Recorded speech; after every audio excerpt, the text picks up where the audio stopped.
fast, where truth moves faster than a Holstein calf. No waiting on some pretty page. We're charting new ground in the digital age. From genomic codes to roll-out facts, we cut through the noise, no holding back. Not your daddy's dairy news tonight. We're sparking debates with every insight. The ring's not where the real fight's at. It's in the data, in the channel chat.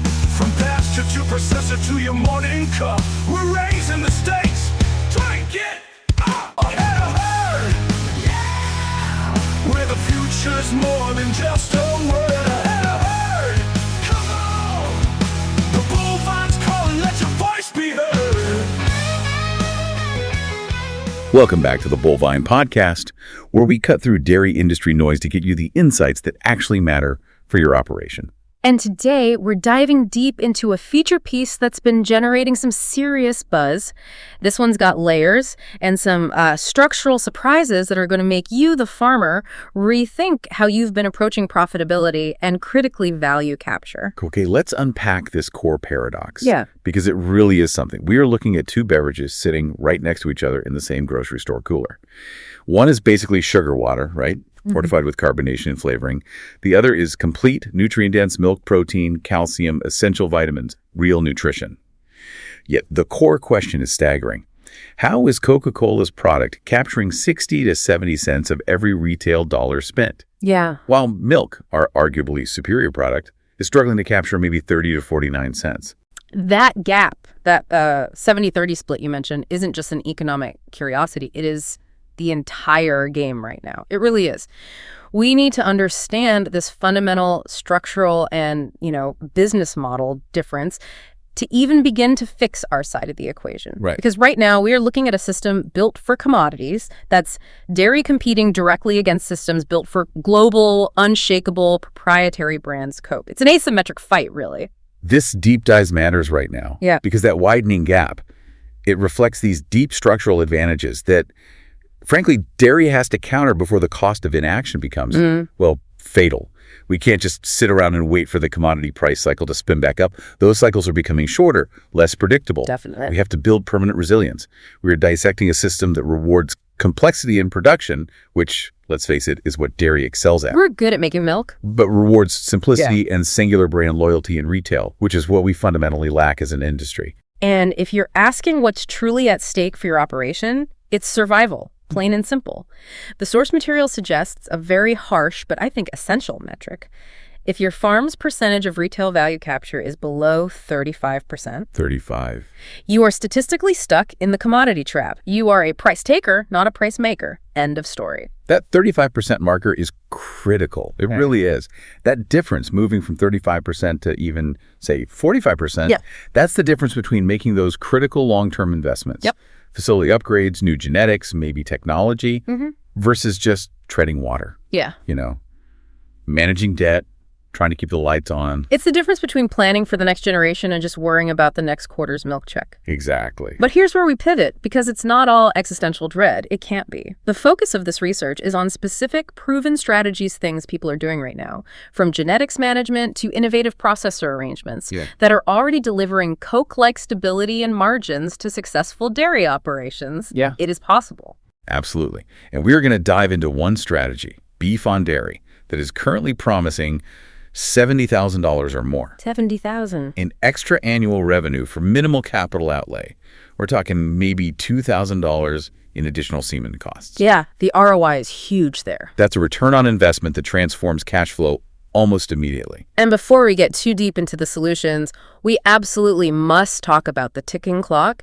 There is a looming technology threat, precision fermentation, that the sources peg as having roughly an 18-month countdown window. 18 months? That's not long. No, it's not. This is the period during which we must make decisive structural moves before the underlying equity in our current commodity models just evaporates completely. The time for just thinking about it is over. Okay, let's get into it then. Yeah. So let's start by defining this chasm using the specific data points that jumped out of the research. Right. We have this profound paradox.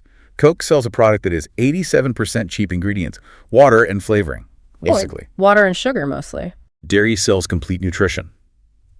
Yet, Coca-Cola is capturing consistently between 60 and 70% of the retail dollar. 60 to 70. And if we look at the USDA data cited, specifically that March 2025 analysis, dairy is only securing between 30 and 49% of that retail dollar. Even at the absolute high end, 49%, we are substantially behind Coke's low end. It's not just a slight difference. It's a structural misalignment. It's massive. Absolutely. Let's quantify this for the listener, put some real numbers on it. Yeah. When consumers are paying, say, $4.48 for a typical gallon of milk at the store, Okay. the producer, the farmer, is receiving about $1.97. Right. If you do that quick math, we're sitting at roughly 44% capture. Now, 44% sounds respectable compared to the 30% low end. Yeah, it sounds okay on its own. But this calculation only addresses the producer's share of the final price. It completely glosses over the radically different operating cost structure for the processors upstream. Ah, yes, the processor piece. Which is the immediate market for the raw product you're selling. This is where the farmer perspective comes in. And you have to stop and say, wait a minute, their cost structure must be fundamentally inverted from ours. It has to be. The research from the Cornell program on dairy markets and policy is stunning here. Really lays it out. Think about Coca-Cola. Their raw materials, the syrup concentrate, the sugar, the flavorings, represent just 5% of their total revenue. 5%.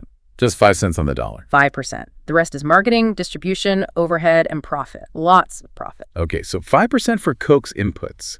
Now, for the dairy processors who are buying our raw milk, what does that input cost look like for them? Raw milk purchases for the typical processor eat up about 50%. 50%, half of their total operating costs. Let that sink in. Wow. The dairy processor starts the race with a 50% cost burden right out of the gate compared to Coke's 5%. This tenfold difference is massive, and it defines the profitability ceiling for the entire supply chain. It just does. So the processors have almost no wiggle room. Exactly. We're talking maybe 2 to 3% margin difference for them. How can they possibly increase the amount they pay producers significantly while still maintaining their own profitability in this cutthroat commodity market? They can't. That 5% versus 50% comparison, I think that's the single most important metric in this entire deep dive. It really frames the whole problem. It shows why the commodity market is inherently punitive for dairy. If the processor is already paying half their revenue for input, they cannot afford the massive unified marketing budget that Coke can. Nope. They cannot afford the risk of long-term capital investments that don't pay off immediately. The risk is too high. And this structural difference means the commodity market relentlessly punishes any operation that lacks differentiation or scale. Who does that hit hardest? I would argue it's the mid-sized dairies, the ones running 100 to 500 cows. Yeah, the ones caught in the middle. They don't have the sheer scale of the massive Western operations to achieve those crucial $14 to $16 per hundredweight cost efficiencies that allow Path 1, the go big path, to survive. Right.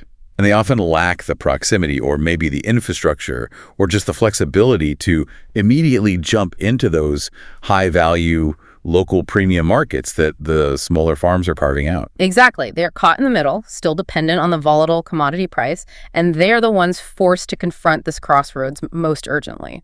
The status quo is just economically unsustainable for that group. Something has to change. Okay, let's pivot to the why. Why does Coke enjoy this, dominant position?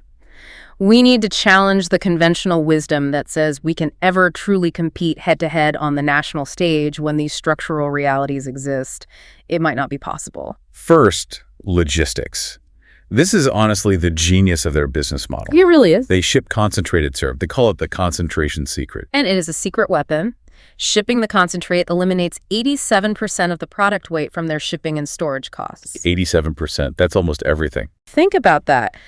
They make the syrup concentrate in a centralized location, send it out, and the bottlers simply add the two cheapest components, water and carbonation, at the destination. Right near the consumer. It's radical simplification, and it completely bypasses the most expensive parts of the dairy supply chain. And the brutal truth for dairy, milk is 87% water too, but we can't ship it concentrated. Not easily anyway. Nope. It is heavy, it's perishable, and it requires continuous, extremely expensive refrigeration. The cold chain. That cold chain cost is the silent margin killer. It just eats away at profit. The University of Wisconsin Center for Dairy Research quantified this. We're talking 10 to 15 cents per gallon. Per gallon. Daily. just for continuous storage and cooling. Daily. If milk sits in a distribution center or on a truck for just a week waiting for turnover, that's already shaved off over $1 per gallon in added expense that Coca-Cola simply doesn't have to bear for the vast majority of its supply chain. That adds up incredibly quickly and shaves off value capture right in the middle, long before the producer sees a check. It's gone. Logistics is one huge thing, but then there's the marketing and brand power. Oh, yeah. The brand. When one singular brand rules the global market, you get the power of concentrated spending. Media Radar tracked Coca-Cola's marketing spend for 2023 at $4.24 billion annually. Billion. With the B. That's unified marketing for one brand family, pushing one clear emotional message globally. Happiness.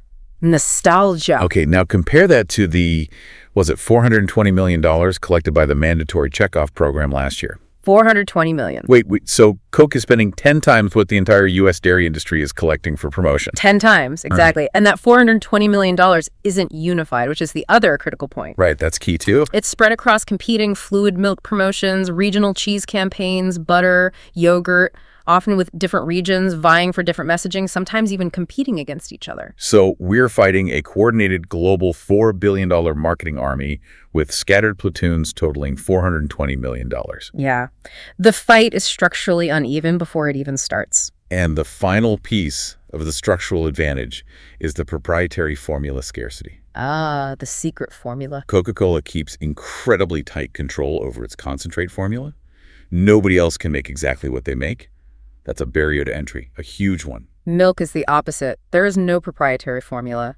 Milk from a Holstein in Idaho is functionally, chemically, the same as milk from a Holstein in New York. It's fungible. We are all producing the same basic fungible commodity. There's no secret ingredient. This brings us to the Bullvine's analytical core, right, where we look at the philosophical underpinning of the difference.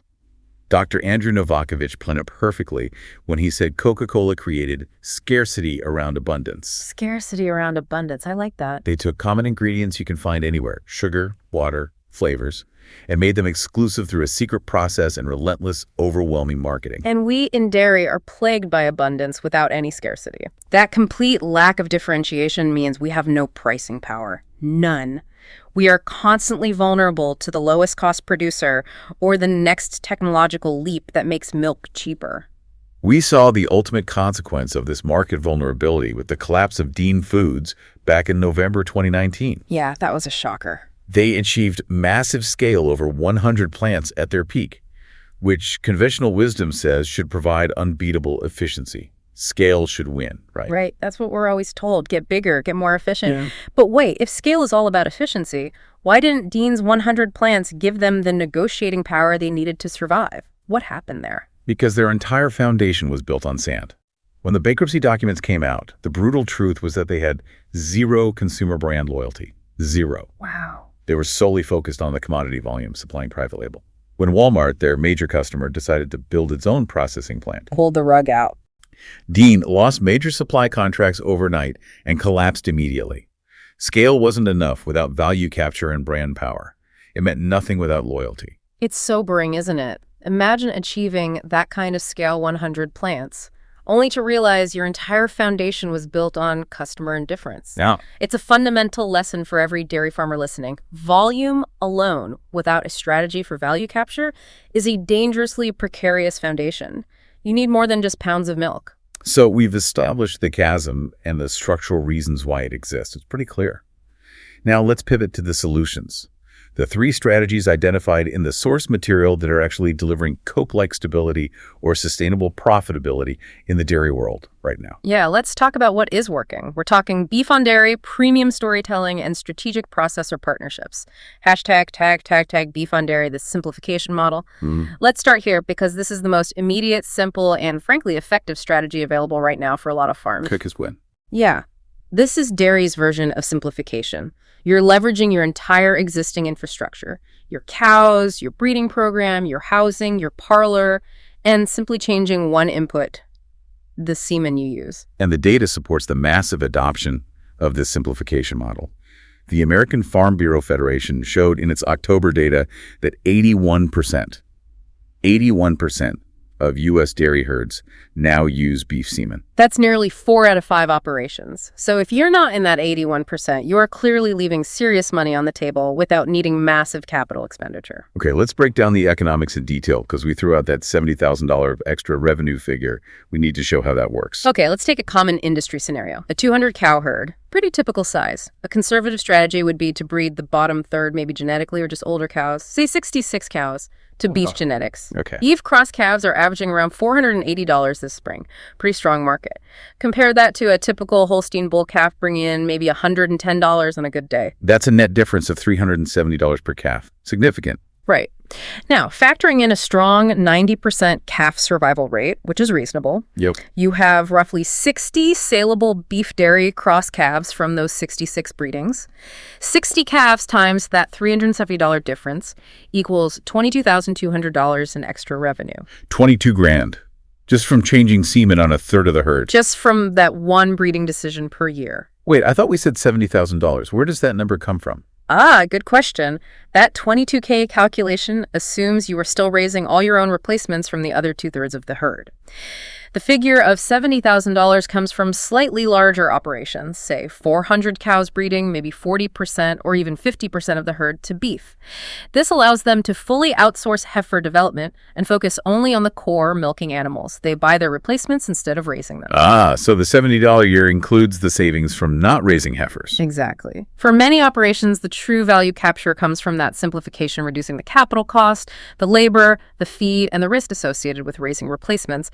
They don't actually need to maintain herd size if they use sexed semen effectively on the top end. Got it. But even at $22,200 for a 200-cow herd, that's an immediate, massive cash flow injection for maybe $2,000 in additional semen costs. Maybe. The cost-benefit ratio is profoundly favorable. It's almost a no-brainer. And it's not just about the gross price, it's about strategic market timing, too. Sandy Larson from UW-Madison Extension made a great point that timing these beef-on-dairy breedings for spring calving aligns perfectly with when beef markets typically peak. So you can leverage those seasonal fluctuations. Smart. Sell when demand is highest. And we shouldn't overlook government aid that can support the shift towards simplification. The USDA's NRCS Environmental Quality Incentives Program, or EQIP, is specifically designed to cover up to 75% of costs for certain practices that support these kinds of transitions. Can you give us an example of what qualifies under EQIP for this? Absolutely. If a farmer is using beef on dairy as part of a larger plan to transition away from intensive confinement toward more efficient rotational grazing, maybe integrating the beef crosses differently. Or if they are implementing new manure management systems that are better suited for integrating a small beef component alongside the dairy, EQIP can help cover the structural costs of that change, like fencing or watering systems. So it de-risks the initial shift. Exactly. It allows producers to de-risk the initial shift, recognizing that this simplification strategy can also be environmentally sound, which NRCS likes. ### premium storytelling. Selling value, not specs. Okay, the second strategy. This is taking a page right out of the Coca-Cola marketing playbook. Stop selling milk specs, fat, protein, solids, and start selling feelings and values. Yeah, the intangibles. Coke sells happiness and nostalgia. Dairy needs to sell environmental stewardship, animal welfare, local connection, authenticity. That Vermont producer example in the research really stuck with me because she fundamentally changed her product offering without changing the milk itself all that much. How'd she do it? She spent 6 years transitioning her operation to certified organic, which involved, the article said, approximately $45,000 in accumulated certification and infrastructure costs over that period. Not insignificant, but spread out. Okay, so $45,000 investment over 6 years. What was the return on that investment? Her key realization was this. She stopped selling a gallon of white liquid and started selling a relationship with the land and the cows. Telling the story. Exactly. Her customers are buying into the farm's values, local sourcing, environmental stewardship, the family farming tradition, animal care. It created consumer-driven scarcity. They can only buy her story, her values in her region. And this market is no longer a tiny niche, right? No way.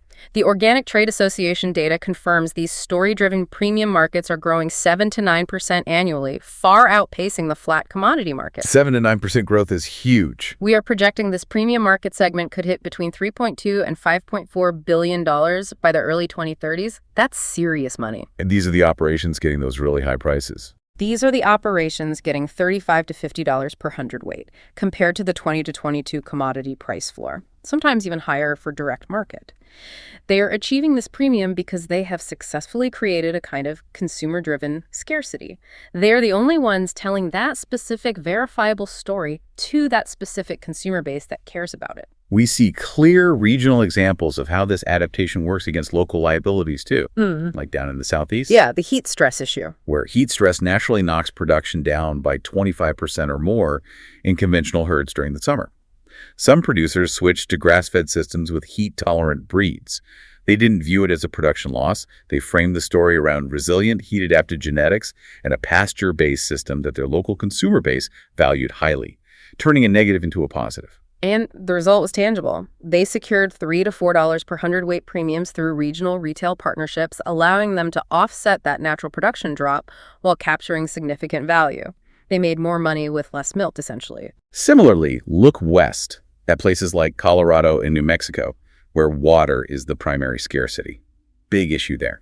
Farmers are monetizing water conservation efforts, documenting the use of advanced drip irrigation for feed, recycling, parlor water. They make it part of their brand. And retailers are actively seeking them out because they offer a supply chain solution with a powerful sustainability story. They're turning the liability of water scarcity into a marketing asset that commands a premium. Hashtag processor partnerships, creating scarcity of chaos. Okay, the third strategy. This one focuses on distribution and risk management, mirroring that Coca-Cola bottler model we talked about. Right. Coke makes the concentrate. The bottlers handle the messy, capital-intensive logistics locally. For dairy, this translates to strategic processor partnerships. This is the critical option for the mid to large operation that doesn't want to become a retailer or a marketing agency itself. They want to focus on milking cows. The Idaho example in the research is perfect.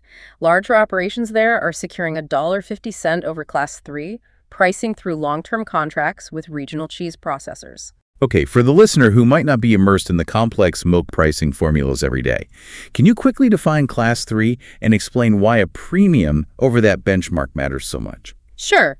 Class 3 is the price calculated based primarily on the wholesale value of cheese blocks and dry whey. It is essentially the volatile commodity baseline price for milk used in cheese. It bounces around a lot. Okay. A $1.50 premium over that index might not sound like the $50 per hundredweight that the boutique farms are getting by selling stories. Oh, it's much smaller. But the true value isn't just the premium itself, it's the predictability and stability it provides over multiple years. Exactly. Predictability is a form of value capture that allows for stable investment. That's the key.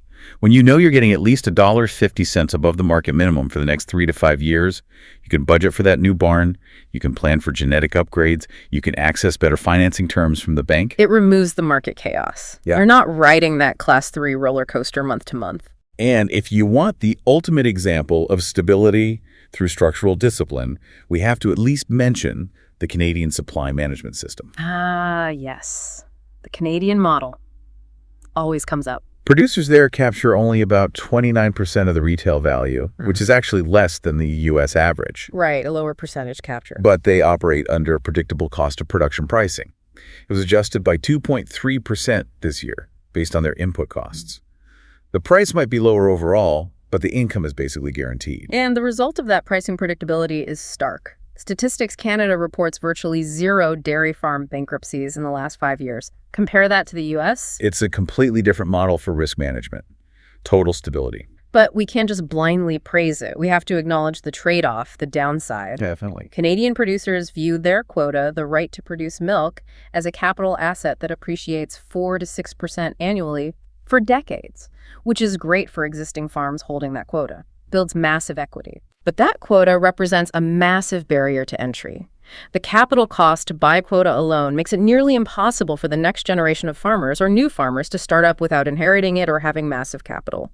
Isn't that trading long-term stability for existing players for potential short-term stagnation and lack of new blood? It absolutely is. And that's the strategic choice every region, every country has to make. There's no perfect system. Yeah. But the lesson holds true across all these models. Creating scarcity, whether it's scarcity of products, scarcity of brand, or scarcity of market chaos through long-term contracts, is fundamental to capturing and retaining value in this industry. You need some kind of barrier. Okay, now let's synthesize these findings into the 3 definitive structural paths that the sources identified for different farm sizes. It's crucial to realize that survival isn't about choosing one single best path. It's about aligning your operation with the one that fits your scale, your resources, and your geography. This is the scale game, pure and simple. These operations mimic Coke's strategy of concentrating production to achieve unparalleled low costs. Get big or get out, essentially.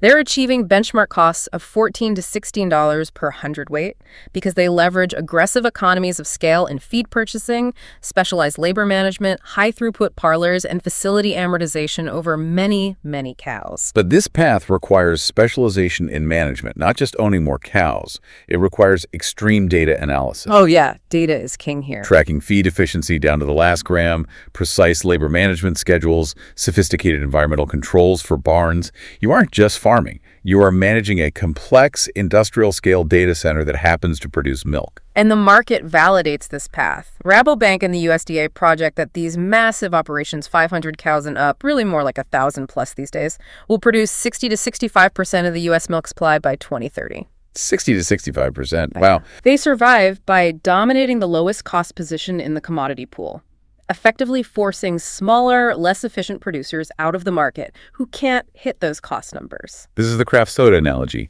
If you can't beat Coke on volume, you beat them on identity and uniqueness. Exactly. Smaller dairies, specifically those in the 40 to 200 cow range, they can't compete on cost with Path 1, so they compete fiercely on value and narrative. They sell identity, not just nutrients. This requires building authentic, verifiable stories around A2 genetics, grass-fed certification, organic, maybe hyper-local identity, specific animal welfare practices. This is how they hit that $35 to $50 per hundredweight premium, or even more with direct sales. They create a loyal consumer base that is willing to pay significantly more for the story and the values behind the gallon than the basic specs of the milk itself. But Path 2 demands a completely different skill set from the farmer, doesn't it?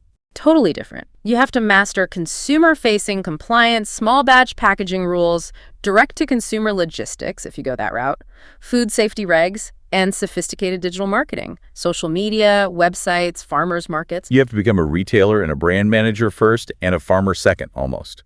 Pretty much. This path is high reward, potentially very profitable, but it's also high risk if marketing and dealing with the public isn't your strength. It takes a certain personality. Okay, Path 3. This path is for the mid to large operation, the 800 to maybe 2,500 cow segment, that focuses purely on production excellence and efficiency, but wisely avoids the massive capital expenditure and risk of building and maintaining processing infrastructure themselves. They're the ideal Coke bottler model in dairy. They stick to their knitting. They focus on what they do best, producing a consistent, high-quality supply of milk efficiently.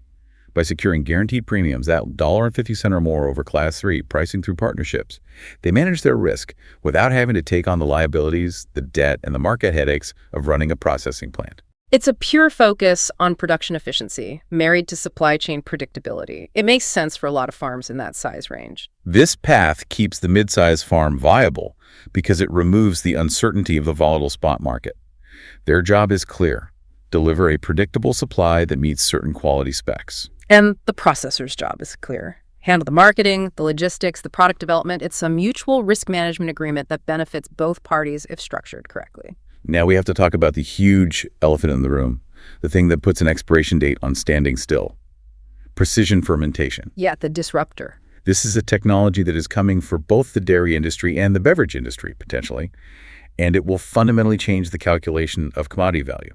It changes the game. This is the technology threat that the 18-month survival window we mentioned earlier is based upon. Companies like Perfect Day, Future Cow, others, they are producing molecularly identical proteins, whey, casein, all the components you need to make dairy products through microbial fermentation, basically using microbes like yeast or fungi in tanks. Like brewing beer, almost. Kind of, yeah. To manufacture milk components without the cow. And these aren't just lab experiments anymore, right? They're commercial products. Exactly. Perfect Day's proteins are already used in Brave Robot ice cream, modern kitchen cream cheese. You can find them stocked on shelves at Whole Foods and other regional retailers. Right now, it's here. And the consumer readiness is startling. The Journal of Food Science and Technology study showed 78.8% of consumers are willing to try these products. Nearly 80%. With 70% intending to buy regularly. they don't seem to have the ick factor that maybe some earlier plant-based alternatives did because they're chemically identical. And we can't overlook their marketing weapon, sustainability. This is huge for them. Huge. UC Davis analysis shows this fermentation process results in 72 to 97% lower greenhouse gas emissions and 81 to 99% less water use compared to traditional dairy production. That gives them a massive fact-based marketing advantage in a climate-conscious consumer market. How do we compete with those numbers? But here is the critical distinction brought up by Leonardo Vieira of Future Cow. That ties us back to Coca-Cola. This is key. Okay. He noted that technology can match dairy proteins or Coca-Cola flavor compounds with the same efficiency.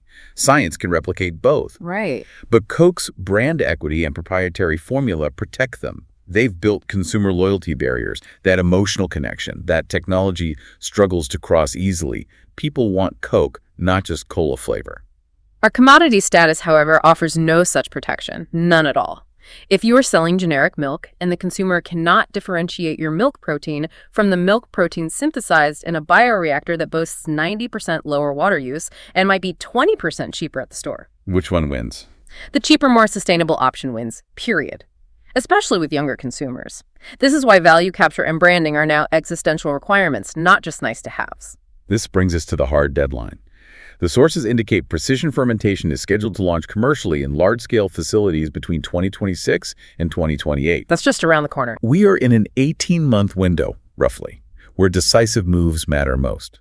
Farms that are making these structural strategic shifts now, choosing a path, building value, show an 85% survival probability in the face of this disruption, according to the analysis. 85% if you act now. And those waiting for commodity markets to magically improve. What's their number? They show a 25% survival probability. 25%, that's grim. It is. The reality is that your farm's equity, the underlying value of your land, your herd, your business model, is actively evaporating while you delay making those tough decisions. The market is already pricing in this disruption.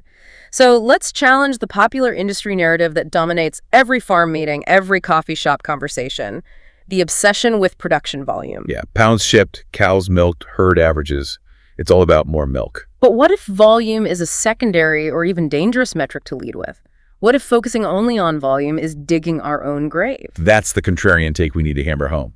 The key metric isn't just volume, it's tracking the percentage of retail value captured. Exactly. It's not about how much milk you produce in total. It's about how much of the end consumer's dollar you actually command and keep. If you do the math on your operation, figure out what the consumer pays and what you get back, and that number is below 35%. That critical 35% line. You are definitively stuck in the commodity trap, no matter how much milk you ship. You might be the most efficient, high-producing operation in the county, but if you're not capturing value beyond the bare minimum commodity price, you're constantly vulnerable to market swings, technological disruption like we just discussed, and the 50% raw material cost burden of your downstream processors who have no room to pay you more.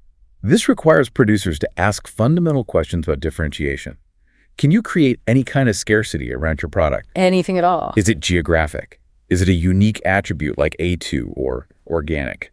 Is it verifiable superior production excellence that a partner will pay for? If you can't answer that with a clear yes, you have no leverage. You are fungible. You're replaceable. And finally, we have to look at operational focus. This ties into the paths. Are you trying to do everything yourself? Yeah, the farmer trying to be CEO, CFO, herdsman, agronomist, mechanic, marketer. Right. Raising replacements, growing all your own feed, milking, maybe dabbling in processing, trying to market. Operations trying to do everything are rarely excelling at anything. We should echo the idea. Coca-Cola doesn't grow sugarcane. They don't own farms. They don't. They focus on what creates the most value, which is the brand and the concentrate formula. Everything else they outsource or partner on. For dairy, that means focusing ruthlessly on superior production efficiency, path 1 or 3, or superior storytelling and brand building, path 2. Figure out what you're truly best at, your core competency, and seriously consider partnering or outsourcing the rest. Focus is absolutely crucial for survival in this environment, especially as technology like precision fermentation forces costs down relentlessly on the pure commodity side. You can't be average at everything anymore. All right, let's wrap this up with the actionable insights segment. You, the farmer, just finished morning milking. You're driving to the feed store, maybe listening to this right now. Based on this entire deep dive, what are the 3 tiered things you absolutely need to know and execute starting today? Okay, we need a clear tiered playbook. And it's all focused on moving that value capture percentage above the 35% commodity line. That's the goal. Focus. Immediate value capture. Yeah. The fastest, highest ROI move we discussed that people can do right now. Action. If you are not already doing so, implement a beef on dairy genetics program. Today. Tomorrow. This is the quickest path to serious, immediate extra revenue. We calculated $22,200 for a small herd just breeding the bottom third, or potentially $70,000 plus for larger ones focusing on replacement reduction strategies. And the cost. Minimal. Maybe $2,000 in additional semen cost for that 200-cow example. It's a low-risk, high-reward simplification strategy. Check with your extension services like UW-Madison on the best timing for breedings to hit the typical spring beef market peaks for maximum value. Stop delaying on this one immediately. It's found money. Okay, focus. Differentiation and stability. This is about building barriers to competition, insulating yourself from that commodity volatility. What's the move here? Action. You must stop selling generic milk specs and start selling your farm's unique story, or secure guaranteed price stability through partnership. Pick one. If you're that mid-size operation, 800 to 2,500 cows, likely path 3, actively investigate and work to secure a processor partnership arrangement for guaranteed premiums, that $1.50 or more over class 3 pricing. This is crucial risk management and enables long-term capital planning. Start those conversations now. And for the smaller farms? If you are a smaller path 2 operation, 40 to 200 cows. Start building the narrative now. Get certified organic. Transition to A2. Document your grass-fed practices. Quantify your water conservation. Do whatever fits your farm and market to get you into that $35 to $50 per hundredweight premium market. Start documenting your story, building your website, connecting with potential customers or retailers today. Don't wait. Finally, focus. Strategic alignment and survival in the face of disruption. This is about preparing for that technology future, that 18-month window. Action. You need to honestly assess your operation relative to the 3 definitive paths. Go big on efficiency, build your premium story, or partner strategically. Where do you fit? Where can you fit? Calculate your percentage of the retail dollar today. Know your number. And then commit to a concrete plan that structurally moves that number above the 35% commodity line over the next 1-2 years. And remember that countdown. Absolutely. Remember, the 18-month countdown for precision fermentation is real. It's coming. Standing still and just hoping for the commodity price to save you is statistically the riskiest strategy you can choose right now. Your equity, your farm's future, depends on making a decisive move. Now, #EnhancedShow outro.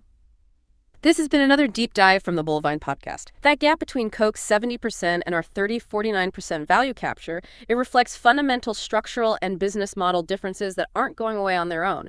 But understanding those differences, like we talked about today, is precisely how we build a resilient, profitable business for the future.